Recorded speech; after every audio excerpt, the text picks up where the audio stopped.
नमस्कार मित्रांनो, लग्नानंतर होईलच प्रेम या मालिकेच्या 13 जुलैच्या भागामध्ये मित्रांनो मानिनीने काव्याला विचारलेलं असतं की अगं तू पार्थच्या प्रेमामध्ये पडलेली आहेस का? तर तेव्हा आता काव्या तिला सांगू लागते की काकू तुमचा मुलगा खूपच छान आहे, अगदी कुठलीही मुलगी सहज प्रेमात पडावी असा आहे, पण मी ना अजून त्याच्या प्रेमात पडलेले नाहीये काकू. तर तेव्हा मानिनी आता तिला विचारते की अगं मग काव्या हे सगळं काय आहे? तर तेव्हा काव्या म्हणते हो तुम्ही असंच विचारत आहे ना, तरीही मी हे सगळे एफर्ट्स का घेत आहे? कारण ना काकू गेला 1 महिना माझ्यामुळे त्यांना खूप त्रास झालेला आहे. माझं वागणं, माझं बोलणं, माझी चिडचिड, खूप मनस्ताप झालेला आहे या सगळ्या गोष्टींचा त्यांना. उशिरा का होईना ना हे मला आता कळालेलं आहे. त्यामुळे मला आता असं वाटते की माझ्याकडून अशा काही गोष्टी घडल्या पाहिजेत ज्यामुळे ज्यामधून त्यांना आनंद मिळेल, ते खुश होतील, म्हणून ना हा प्रयत्न करत आहे मी, असं तिने सांगितल्यानंतर आता मानिनी थोडीशी हसते. तर काव्या पुढं म्हणते की म्हणजे तुम्हाला जे काही वाटतंय ना काकू, प्रेम वगैरे तसं काही नाही आहे हो. तर मानिनी आता म्हणते अगं काव्या हरकत नाही, आणि हा जो स्वभाव आहे ना काव्या, तो मला खूप आवडतो, स्पष्ट बोलण्याचा.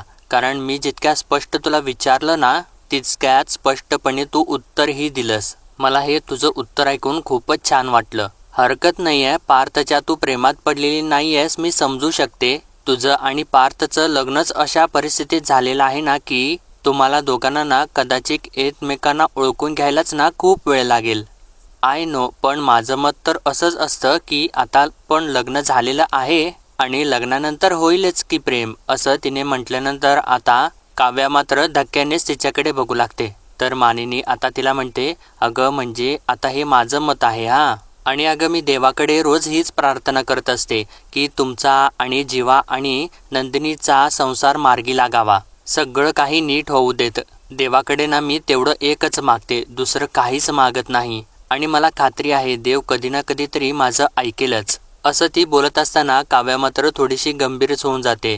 तर आता मानिनी थोडासा मूड चेंज करू लागते आणि काव्याकडे बघून म्हणते की अगं पण तू काळजी करू नकोस हा, इट्स ओके, असं म्हणून ती थोडंसं इमोशनल सुद्धा झालेली असते. आणि त्यानंतर कढईमध्ये साबुदाणा घालायला सांगते आणि म्हणते की आता एक वाफ येऊ देत, मग नंतर आपण कूट घालूयात, आणि आपण एक काम करूयात का, तोपर्यंत ना तू रेडी होऊन ये. पूर्णपणे तू रेडी होऊन आलीस ना तोपर्यंत मी डबा तयार करून ठेवते, मग तू घेऊन जा. तर तेव्हा काव्या चालेल ना असं तिला विचारते आणि थँक्यू असं सुद्धा तिला म्हणते. तर तेव्हा मानिनी तिच्या गालावरून हात फिरवून हसू लागते आणि त्यानंतर काव्या आता तयार व्हायसाठी तिथून आतमध्ये निघून जाते. तर मित्रांनो आता इकडे आनंद निवासमध्ये मिस्टर अँड मिसेस महाजन आलेले असतात. तर तेव्हा नंदिनी आणि बाकी सर्वजण मिळून त्यांचं स्वागत करतात.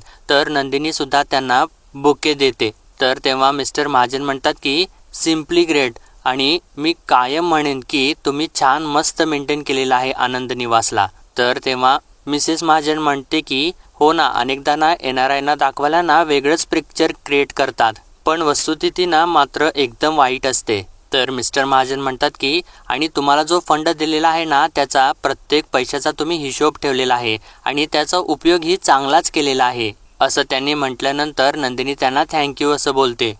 तर तेव्हा मिसेस महाजनी म्हणते we thoroughly impressed, thank you so much. तर तेव्हा नंदिनी आणि बाकी सर्वजण खूपच खुश होतात. तर तेव्हा मिस्टर महाजन नंदिनीला म्हणतात की पण पुढचं डोनेशन रिलीज करण्यापूर्वी ना मला एक प्रश्न विचारायचा आहे. तर तेव्हा नंदिनी म्हणते हो प्लीज विचारा ना. तर तेव्हा मिस्टर महाजन म्हणतात की तुम्ही जी कागदावरती योजना दाखवत आहे ना ती मोठी आहे, त्या मानाने तुमचा स्टाफ छोटा कमी आहे, तुम्हाला जमणार आहे का हे, असं त्यांनी विचारल्यानंतर आता नंदिनी थोडीशी सिरियस होते आणि सगळा स्टाफ एकमेकांच्याकडे बघू लागतो. तर मित्रांनो तेव्हा नंदिनी ॲक्च्युली सर असं म्हणून सांगणारच असते, इतक्यातच चक्क जीवा तिथं येतो आणि का जमणार नाही सर असं तो लांब उभा राहूनच त्यांना म्हणतो. तर नंदिनी आता धक्क्याने त्याच्याकडे बघू लागते.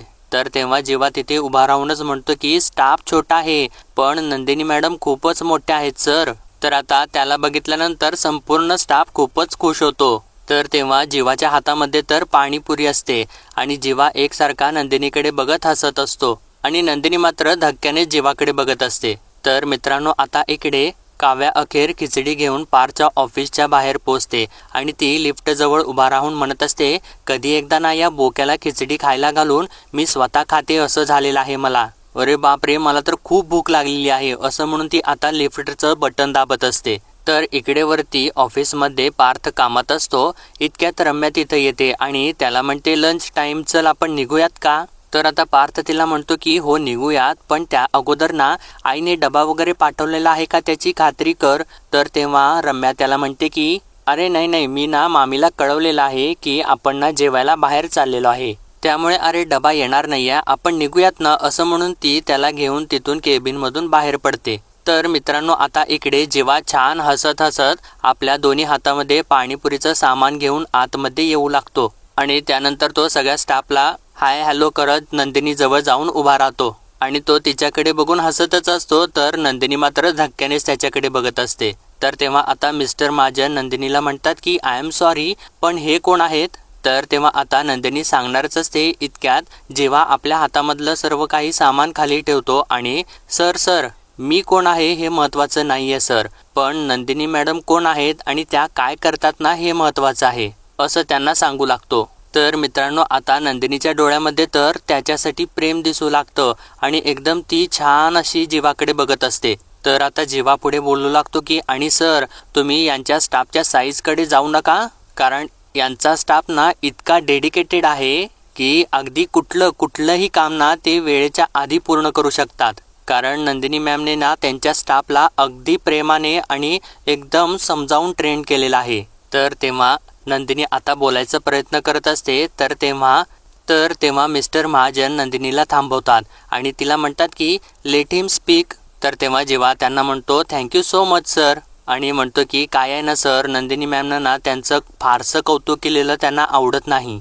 हां पण sir, I must you tell, Anand Niwas ना फक्त नावाला आनंद निवास नाहीये, तर इथली सगळा स्टाफ ना खरंच आनंदी आहे आणि इथली माणसं सुद्धा खूप आनंदी आहेत आणि त्याच्या मागचं खरं कारण नंदिनी मॅम आहेत असं तो परत नंदिनीकडे बघत बोलतो. तर तेव्हा नंदिनी आत्ता सुद्धा त्याच्या डोळ्यामध्येच बघत असते आणि ती थोडीशी लाजत सुद्धा असते. तर तेव्हा नंदिनी परत बोलायचा प्रयत्न करत असते. तर तेव्हा जीवा आता परत त्यांना म्हणतो की थँक्यू सो मच सर. आणि सर, मी तुम्हाला सांगतो, म्हणजे मी जेव्हा आनंद निवासमध्ये आलेलो आहे ना तेव्हा ना मला इथलं वातावरण, इथली माणसं नेहमीच सुखी आणि समाधानी दिसतात. आणि अगेन या सगळ्याचं क्रेडिट ना परत नंदिनी मॅमला जातं, कारण त्यांना ना सगळ्यांना ना सोबत घेऊन चालायचं असतं. तर आता स्वतःबद्दलचं असं गोड कौतुक ऐकत असताना नंदिनी मात्र भारावून गेलेली असते. तर तेव्हा जीवा पुढे म्हणतो की हां, कधी पण त्या माणसांच्या वरती रागवत असतील, आय मीन त्यांच्या स्टाफवरती, पण जेव्हा ना क्रेडिट घ्यायची वेळ येते ना तर तेव्हा सुद्धा ना त्या त्यांच्या स्टाफलाच पुढे करतात असं तो सांगत असताना आता मिस्टर महाजन तर हसूच लागतात. तर जीवा पुढे म्हणतो की तुम्हाला म्हणून सांगतोय सर, या आनंद निवासमध्ये म्हातारी माणसं, तरुण मुलं किंवा लहान मुलं या सगळ्यांची इथे काळजी घेतली जाते. म्हणजे कुणाच्या घरचे प्रॉब्लेम्स असतील, कोणाच्या शिक्षणाचे प्रॉब्लेम्स असतील, कोणाच्या लग्नाचे प्रॉब्लेम्स असतील, या सगळ्यांची काळजी घेतली जाते आणि या सगळ्यांचा विचार ना अगेन नंदिनी मॅमच करतात असं तो सांगत असताना आता मिस्टर अँड मिसेस महाजन खूपच खुश होत असतात. तर तेव्हा नंदिनी अजून सुद्धा जीवाच्या नजरेतच बघत असते आणि मधून हसत असते. तर तेव्हा जीवा पुढे म्हणतो आणि आजच्या काळात ना ही खूपच मोठी गोष्ट आहे सर, तुम्हाला म्हणून सांगतो सर, माणसाला खुश करणं सोपं असतं पण त्याला ना सुखी करणं कठीण असतं असं तो आता नंदिनीचाच डायलॉग त्यांना चिपकवतो. आणि आता यावेळेस मात्र नंदिनी थोडीशी धक्क्याने जीवाकडे बघू लागते आणि आता तिला तो क्षण आठवतो ज्यावेळेस तिने हेच वाक्य जीवाला बोललेलं असतं. ती त्याला म्हणालेली असते की तुम्हाला ना लोकांना खुश कसं करायचं हे कळतही असेल, कारण ना लोकांना खुश करणं सोपं असतं पण ना सुखी ठेवणं कठीण असतं. तर आता ते आठवल्यानंतर नंदिनी थोडीशी शांतच होते आणि थोडी अपसेट सुद्धा होते. तर मित्रांनो, आता इकडे काव्या अजून सुद्धा लिफ्टच्या बाहेरच उभी असते आणि ती म्हणत असते काय झालंय का या लिफ्टला, अजून येत का नाही ही, आणि एवढ्यात ना मी कुतुब मिनार सुद्धा चढले असते. या आर्किटेक्ट बोक्याची लिफ्ट सुद्धा ना बोक्यासारखीच आहे, अगदी स्लो, अशी सर्व काही ती बडबड करत लिफ्टच्या बाहेरच उभी असते. तर इकडे आता वरती पार्थ आणि रम्या लिफ्ट जवळ पोहोचतात. तर तेव्हा पार्थच्या लक्षात येतं की अरे बापरे, माझा मोबाईल तर आतमध्येच विसरला. तर रम्या त्याला म्हणते मी घेऊन येऊ का तुझा मोबाईल. तर तेव्हा पार्थ तिला म्हणतो नाही नाही, तू खाली जा, मी आलोच माझा मोबाईल घेऊन, असं म्हणून तो परत केबिनमध्ये जातो. तर आता रम्या लिफ्टचं बटन दाबते. तर तेव्हा नेमकी लिफ्ट ओपन होते आणि तेव्हा रम्या लिफ्टमध्ये जाते आणि लिफ्टमधून ती आता खाली जाऊ लागते. तर आता नेमकं इकडं खाली काव्या लिफ्टच्या बाहेर उभारून वैतागून जाते आणि म्हणते की जाऊ देत, मी ना जिन्यानेच वरती जाते आणि या आर्किटेक्ट बोकेला खुश करायसाठी किती कष्ट घ्यायला लागत आहेत मला, पण त्यांना हे काही दिसणार सुद्धा नाहीये, असं म्हणून ती आता तिथून जिन्याने वरती जाऊ लागते. आणि तेव्हाच रम्या मात्र त्याच लिफ्टने खाली येत असते आणि त्या दोघांची चुकामुक होते. तर आता इकडे मिस्टर महाजन जीवाला म्हणू लागतात की अहो दिसतंय ना, तुम्ही जे सांगताय ना ते आम्हाला अगदी स्पष्टपणे दिसत आहे. आणि नंदिनीला ते म्हणतात की मिसेस नंदिनी, तुमचं हे आनंद निवास बघून ना आम्हाला ही तशीच अगदी फिलिंग आली जसे ना हे बोलत होते आणि हे जेन्युइन आहे. आता हे यांच्या बोलण्याने ना शिक्कामोर्तबच झालं. असं ते बोलत असताना आता नंदिनी सुद्धा हसू लागते आणि जीवा सुद्धा तिच्याकडे बघून हसत असतो. तर आता मिसेस महाजनी बोलू लागतात की हो ना, इतकं भरभरून आणि इतकं प्रेमाने सांगत होते ना आनंद निवासबद्दल, मला तर असं वाटत आहे की ते आनंद निवासला ना इमोशनलीच अटॅच आहेत. तर आता त्यांनी असं म्हटल्यानंतर जेव्हा एकदमच म्हणतो की आहे ना, तसंच अगदी काहीतरी आहे, असं म्हणून तो आता नंदिनीकडे एक नजर टाकतो. तर तेव्हा आता मिस्टर महाजन जीवाला विचारतात की तसंच काहीसं म्हणजे काय. तर आता नंदिनी मध्येच बोलते आणि त्यांना म्हणते की नाही नाही, काही नाही सर, तुम्हाला आणखी काही बघायचं आहे का, असं म्हणून ते आता विषय बदलायचा प्रयत्न करू लागते आणि परत पुढे म्हणते की म्हणजे डिटेलमध्ये काही बघायचं आहे का. तर तेव्हा आता मिस्टर महाजन म्हणतात की नाही नाही, त्याची काही एक गरज नाही आहे. अहो खरेपणा तुमच्या वागण्यात आणि बोलण्यात दिसतोच, पण काळजी करू नका, इथून जाण्यापूर्वी ना आधीपेक्षा मोठ्या रकमेचा चेक तुम्हाला डोनेशन म्हणून आम्ही देऊन जाऊ, असं त्यांनी सांगितल्यानंतर मात्र मित्रांनो सर्वजणच खूप खुश होतात आणि जीवासोबत सर्व स्टाफ सुद्धा मोठमोठ्याने टाळ्या वाजवू लागतो आणि नंदिनी मात्र खूप खुश होऊन हसत असते. तर आता नंदिनी त्यांच्यासमोर हात जोडते आणि म्हणते की नाही नाही, खरंच खूप थँक्यू, आणि खरं सांगायचं म्हणजे ना आम्ही सर्वजण तुमचे कायमस्वरूपी खूप ऋणी राहू. आणि तुम्हाला माहिती नाही सर, तुम्ही खरंच खूप मोठं काम करताय.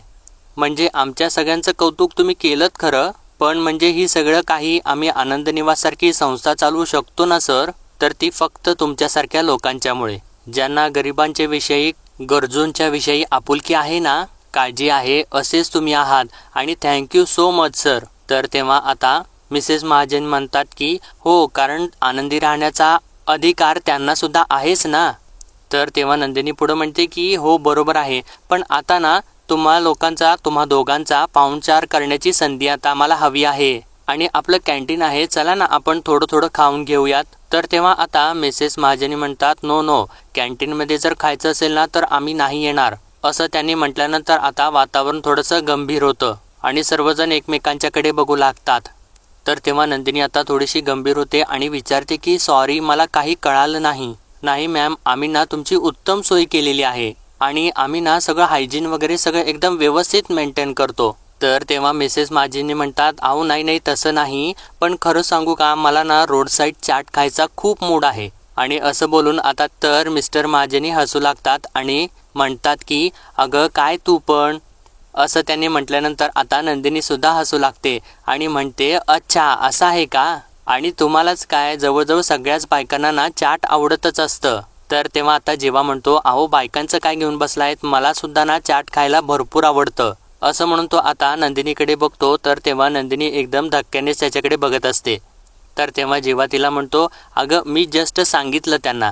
तर तेव्हा मिसेस महाजनी म्हणतात की हो, तसा बऱ्यापैकी चाट सगळ्यांनाच आवडतं, पण मला ना थोडं जास्तच आवडतं. पण कसं आहे ना, पावसाळ्यात रोड साईड चाट खाणं जरा रिस्कीच आहे. नेक्स्ट वीक आमची फ्लाईट पण आहे ना परतीची, तब्येत वगैरे बिघडली तर प्रॉब्लेम नको ना, पण मला मात्र खूप इच्छा झालेली आहे.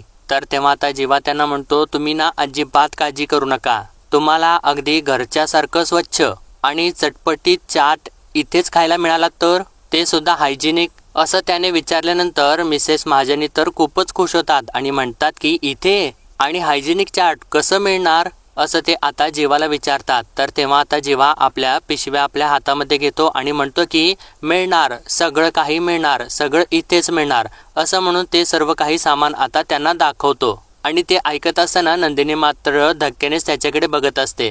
तर मित्रांनो, आता इकडे रम्या लिफ्टमधून खाली येत असते आणि तेव्हा अचानकपणे लिफ्ट मध्येच बंद पडते आणि आता रम्या घाबरू लागते आणि म्हणते की काय झालं, लिफ्ट बंद पडली का? आणि काहीच हालचाल दिसत नाहीये, म्हणजे नक्कीच लिफ्ट बंद पडलं असणार असं म्हणून ती आता खूपच घाबरू लागते आणि लिफ्टची बटणं दाबून बघू लागते आणि घाबरून म्हणते की मी जर इथे अशीच अडकून राहिली ना तर माझं काही खरं नाही. नाही असं म्हणून ती आता दरवाजा वाजवू लागते आणि कोणी आहे का असा आवाज देऊ लागते आणि म्हणते की मला इथून बाहेर पडावं लागेल, मी काय करू आता? असं म्हणून ती थोडंसं अस्वस्थ होते आणि परत म्हणते की पार्थ, मी ना आता पार्थला फोन लावते. असं म्हणून ती आता मोबाईल आपल्या हातामध्ये घेते. तर मित्रांनो, मोबाईलला सुद्धा रेंजच नसते आणि ती आता वैतागून जाते आणि म्हणते की छी, रेंजच नाही आहे मोबाईलला, आता मी काय करू? आणि या लिफ्टला सुद्धा आत्ताच बंद व्हायचं होतं. असं म्हणून ती आता परत बटणं दाबू लागते आणि परत दरवाजा सुद्धा वाजवू लागते आणि आता कशी जाऊ मी खाली असं म्हणून ती बडबड करत असते आणि पार्थ दुसऱ्या लिफ्टने खाली गेला आणि मी जर इथंच अडकले तर, असं म्हणून ती आता घाबरू सुद्धा लागते. तर मित्रांनो, आता इकडे पार्थ आपल्या केबिनमध्ये येतो आणि नेमकं तेव्हा त्याचा मोबाईल वाजत असतो. तर पार्थ पुढे येऊन त्याचा मोबाईल रिसीव्ह करतो आणि तेव्हा त्याच्या क्लायंटचा त्याला फोन आलेला असतो. तर तेव्हा पार्थ त्याला म्हणतो की येस मिस्टर पीटर, आणि कॉन्फरन्स कॉल आत्ता करायचा? ओके ठीक आहे, give me some time, I call my colleague Ramya, असं सांगून तो आता फोन ठेवून देतो आणि म्हणतो की या फॉरेन इन्व्हेस्टरमुळे ना लंच स्किप करावा लागतो आणि त्यानंतर तो आता रम्याला कॉल करू लागतो. तर तेव्हा रम्याचा फोनच लागत नाही. तर पार्थ म्हणतो की फोन का लागत नाहीये रम्याचा, आणि मी एक काम करतो, तिला मी मेसेज करतो, असं तो म्हणत असतो. तर तेव्हा आता त्याच्या केबिनचा दरवाजा वाजवल्याचा आवाज होतो. तर तेव्हा पार्थ मागे न वळताच ये रम्या असं म्हणतो आणि परत मागे बघतो तर चक्क काव्या तिथे आतमध्ये येऊ लागते आणि तिला आतमध्ये येत असताना बघून पार्थ मात्र चांगलाच खुश होतो, पण त्या चेहऱ्यावरती काही दाखवत नाही आणि तिच्याकडे एकसारखाच तो बघू लागतो. तर मित्रांनो, आता काव्या सुद्धा एकदम आतमध्ये येते आणि तिच्या हातामध्ये जेवणाचा डबा असतो आणि तो आता डबा ती टेबलवरती ठेवते आणि त्यानंतर ती पार्थकडेच बघत असते आणि ती जिनावरती चढून आलेली असते, त्यामुळे ती थकलेली असते आणि थकत असताना ती तिचा घाम सुद्धा पुसत असते आणि ते सर्व काही पार्थ एकसारखाच तिच्याकडे बघून अगदी मनापासून तो खुश झालेला असतो आणि एकदम आनंदित होऊनच तो तिच्याकडे बघत सुद्धा असतो. तर आता काव्याचं सर्व काही करून झाल्यानंतर, घाम वगैरे पुसून झाल्यानंतर, डबा ठेवून झाल्यानंतर ती हलकीशी नजर पार्थकडे टाकते. तर तेव्हा पार्थ तर तिच्या नजरेत एकसारखाच बघत असतो आणि त्यानंतर तो आता डब्याकडे बघतो. तर तेव्हा काव्या मात्र आता त्याच्याकडेच बघत असते आणि आपल्या भोवया ती उंचावते. तर तेव्हा पार्थ परत तिच्याकडे एक नजर टाकतो आणि काव्या मात्र आता त्याच्याकडे बघते आणि परत आता बाजूला ती बघू लागते. तर आता थोड्या वेळानंतर पार्थ तिला विचारतो, तुम्ही इथे? तर तेव्हा काव्या त्याला म्हणते, हो, पण का? तुम्ही दुसरं कोणाला तरी एक्सपेक्ट करत होता का? तर तेव्हा आता पार्थ तिला सांगतो, रम्या जरा ना, ते आमचा एक कॉन्फरन्स कॉल होता. तर तेव्हा काव्या त्याला म्हणते, कॉन्फरन्स कॉल आणि मग जेवण झालंय का? जेवण? आणि जेवणाची वेळ आहे ही, जेवून घ्या आधी, आणि तुम्ही डबा तर आणलाच नव्हता, याचा अर्थ तुम्ही जेवला नाही आहात, करेक्ट ना? आणि या बसा, असं म्हणून ती त्याच्या हाताला धरून खुर्चीवरतीच बसवते आणि त्याला म्हणते की बसा, जेवून घ्या, असं म्हणून ती आता त्याच्या शेजारी बसते आणि मी तुमच्यासाठी खास साबुदाणा खिचडी घेऊन आलेली आहे, असं ती सर्व काही सांगत असते. तर तेव्हा पार्थ तिच्याकडेच बघत असतो आणि आता त्याला तो क्षण आठवतो ज्यावेळेस काव्या अशीच एकदा त्याच्यासाठी साबुदाणा खिचडी घेऊन आलेली असते आणि तिला बघितल्यानंतर पार्थ तिला म्हणालेला असतो की तुम्ही, अहो या ना, या आतमध्ये या, आणि इकडे कसं काय आलात, असं तिला त्याने विचारलेलं असतं. तर तेव्हा काव्या रागारागातच त्याला म्हणालेली असते की काय करणार, देशमुखांचं बाळ उपाशी होतं ना. तर तेव्हा पार्थ बाळ असं म्हणून स्वतःच हसत असतो. तर काव्या त्याच्यावरती ओरडते, हसू नका, तुमचा उपवास होता ना म्हणून मला यायला लागलं इकडं, असं तो सर्व काही आठवत असतो. तर तेव्हा आता काव्या त्याच्या डोळ्यासमोर एक टिचकी वाजवते आणि त्याला विचारातून बाहेर काढते आणि त्याला म्हणते की काय, कुठल्या विचारात हरवलेला आहे? भारतातल्या टॉप 30 आर्किटेक्टपैकी एक पार्थ देशमुख कुठल्या विचारात हरवलाय? तर तेव्हा पार्थ काहीच बोलत नाही. तर काव्या परत त्याला म्हणते, बोला. तर तेव्हा पार्थ म्हणतो, काही नाही. तर तेव्हा काव्या आता त्याला म्हणते, हे बघा, खिचडी आणलेली आहे तुमच्यासाठी, खा आणि कशी झाली आहे ना ते सांगा, असं तिने म्हटल्यानंतर आता पार्थ एकदा त्या खिचडीकडे आणि एकदा तिच्याकडे बघू लागतो. आणि परत थोड्या वेळाने नको आहे मला खिचडी असं सांगतो. तर काव्या त्याला का असं विचारते. तर पार्थ तिला सांगतो क्लायंटचा कॉल येणार आहे, काम आहेत मला असं म्हणून तो खुर्चीवरून उठतच असतो. तर तेव्हा काव्या त्याला परत खाली बसवते आणि म्हणते 1 मिनिट पार्थ, कामं होत राहतील पण मी एवढी मनापासून खिचडी बनवून घेऊन आलेली आहे तुमच्यासाठी. खा आणि सांगा ना कशी झालेली आहे ते. हे बघा मला खात्री आहे तुम्हाला ही खिचडी आवडणार म्हणजे आवडणार. अहो पार्थ, आधी पोटोबा मग विठोबा, कळलं का. असं म्हणून ती रामकृष्ण हरी घ्या खिचडी असं त्याला म्हणते. तर तेव्हा आता पार्थ मात्र त्या खिचडीकडे आणि तिच्याकडे बघतच राहतो. तर मित्रांनो आता इकडे जीवा एकावरती एक पाणीपुरी करून मिसेस महाजनींना खायला देत असतो. तर तेव्हा मिसेस महाजनी सुद्धा खूप पाणीपुरी खात असतात आणि 1 नंबर पाणीपुरी आहे अशी त्याची तारीफ सुद्धा करत असतात. आणि अशी पाणीपुरी ना मी पहिल्यांदाच खात आहे. तर तेव्हा मिस्टर महाजन सुद्धा म्हणतात की खरंच खूप उत्तम पाणीपुरी आहे, खातच राहावीशी वाटत आहे, वा वा एकदम टेस्टी आहे. तर तेव्हा जीवा म्हणतो बेस्ट आहे ना एकदम, मला वाटलंच होतं ही पाणीपुरी तुम्हाला नक्की आवडणार. तुम्हाला सांगतो आज सकाळपासून मी या सगळ्याची तयारी करत होतो. ॲक्च्युली ना माझ्या मित्राची आई हे सगळं काही बनवते. आज मी त्याच्या घरी गेलो, आईसोबत बसून हे सगळं रेडी केलं, मग मी इथे घेऊन आलेलो आहे असं तो सर्व काही सांगत असतो. तर तेव्हा नंदिनी बाजूला उभा राहून त्याच्याकडेच बघत असते. तर आता मिसेस महाजनी त्याला म्हणतात की खरंच करावं तेवढं कौतुक ना कमीच आहे. तर तेव्हा जीवा थँक्यू असंच म्हणत असतो. तर आता मिसेस महाजनी त्याला विचारतात की पण तुम्हाला कसं काय कळालं की आज मला पाणीपुरी खायचा मूड होता. तर तेव्हा जीवा म्हणतो अहो नाही मला अजिबात कळलेलं नव्हतं, पण पाणीपुरी ही अशी गोष्ट आहे ना जी कोणालाही आणि कधीही आवडू शकते. म्हणजे एखादी का होईना टेस्ट करूयात असं वाटतंच ना. असं तो आता थोडंसं नंदिनीकडे बघत बोलत असतो आणि पुढे म्हणतो की आणि मी म्हटलं तुम्ही इथंही दुसरं जर काही समजा खाल्लं तर एखादी पाणीपुरी तर खालच ना. आणि योगायोग बघा तुम्हीच म्हणालात की तुम्हाला चाट खायची इच्छा आहे म्हणून. तर तेव्हा मिस्टर महाजनी म्हणतात की अरे मग सगळंच काही जुळून आलं. तर तेव्हा आता जीवा थोडासा सिरियस होतो आणि म्हणतो की नाही ना अजून सगळं काही जुळून आलेलं नाहीये. तर आता नंदिनी धक्क्याने त्याच्याकडे बघते. तर तेव्हा जीवा एकसारखा नंदिनीच्या डोळ्यातच बघत असतो. तर तेव्हा मिसेस महाजनी म्हणते जुळून आलं म्हणजे काय, आमच्या वतीने तर सगळंच काही बेस्ट झालेलं आहे, झणझणीत पाणी आहे आणि द्या ना जरा तिखट पाणी द्या ना. तर तेव्हा जीवा म्हणतो हो देऊ का तुम्हाला तिखट पाणी देऊ का असं म्हणून तो आता तिखट पाणी देतो. तर तेव्हा आता मिस्टर महाजनी म्हणतात की हो तिखटच द्या म्हणजे काय मॅडम का दिल अगदी खुश हो जाएगा. तर तेव्हा आता जीवा म्हणतो की अरे साहब सिर्फ दिल का है, तबीयत खुश कर देते हैं ना मॅडम की, लीजिए असं त्यानं म्हटल्यानंतर आता मिसेस महाजनी म्हणतात की अरे बाप रे पाणीपुरी बरोबर ठेल्याची सुद्धा फिलिंग दिलीत की तुम्ही. तर तेव्हा आता जेव्हा म्हणतो अरे मॅडम जी फिलिंग ही तो इम्पॉर्टंट है असं तो थोडंसं आता तिरकस नंदिनीकडे बघतच बोलत असतो. आणि पुढे म्हणतो की वो क्या है ना अब तक हम हर्ट कर रहे थे अब नहीं करना चाहते असं तो परत आता नंदिनीकडे बघून बोलतो. तर तेव्हा नंदिनी मात्र धक्क्यानेच त्याच्याकडे बघत असते आणि ती काही न बोलता मात्र शांतच उभी असते. तर तेव्हा आता मिस्टर महाजनी त्याला विचारतात की म्हणजे नेमकं काय म्हणायचं आहे तुम्हाला. तर तेव्हा जीवा म्हणतो अरे कुछ नहीं सर जी, हम तो सिर्फ लाइफ में मिठास डालना चाहते हैं, अरे ले लो पुरी ले लो पाणी ले लो असं म्हणून तो आता सगळ्यांना सांगतो. तर तेव्हा सर्वजण परत पुढे येतात आणि पाणीपुरीवरती ताव मारू लागतात. तर तेव्हा आता नंदिनी न राहून जीवाजवळ येते आणि त्याला हळूच विचारते की हे सगळं काय आहे जीवा. तर तेव्हा जीवा तिला सांगतो की अगं तूच तर म्हणालीस की एखाद्याला सुखी ठेवता आलं पाहिजे आणि तुला सुखी ठेवण्याचा मंत्र मिळालाय मला. काय आहे ना तुझी माणसं खुश तर तू सुखी, आणि म्हणूनच यावेळी ना मी आधी तुझा नाही तर तुझ्या माणसांचा विचार केला. मगाशी मी त्यांना पाणीपुरी देत असताना तुझ्या चेहऱ्यावरती जे गोड स्माईल आलं होतं ना ते पाहिलं मी आणि मला तेच तर हवं होतं. तर आता मिसेस महाजनी परत त्याच्या समोर येतात आणि म्हणतात की शेवपुरी वगैरे बाकी तर बेस्टच आहे पण पाणीपुरी 1 नंबरच झालेली आहे आणि पाणीपुरीला तोडच नाही आहे. तर तेव्हा तर जीवा परत म्हणू लागतो अरे पाणीपुरी बनाना तो हमारे बाएं हाथ का खेल है, का बताए आपको असं तो म्हणत असतो. तर तेव्हा जीवा परत पुढे बोलतो की अरे पाणीपुरी बनी है ना तो सब में बटेगी, अरे भाई तुम भी ले लो असं म्हणून तो सगळ्यांना आता पाणीपुरी सर्व करू लागतो आणि नंदिनी मात्र मधून त्याच्याकडे बघत असते. तर मित्रांनो आजचा भाग इथेच संपतो आणि पुढील भागामध्ये आपण पाहणार आहोत की काव्या आता खिचडी डिशमध्ये काढते आणि पार्थसमोर धरत म्हणते की हे घ्या खा आणि कशी झाली आहे ते सांगा. तर मित्रांनो आता पिऊन काका तिथं आलेले असतात. तर पार्थ चक्क ती खिचडी आपल्या हातामध्ये घेतो आणि त्यांना म्हणतो की आज तुमचा उपवास आहे ना, मग ही खिचडी खा.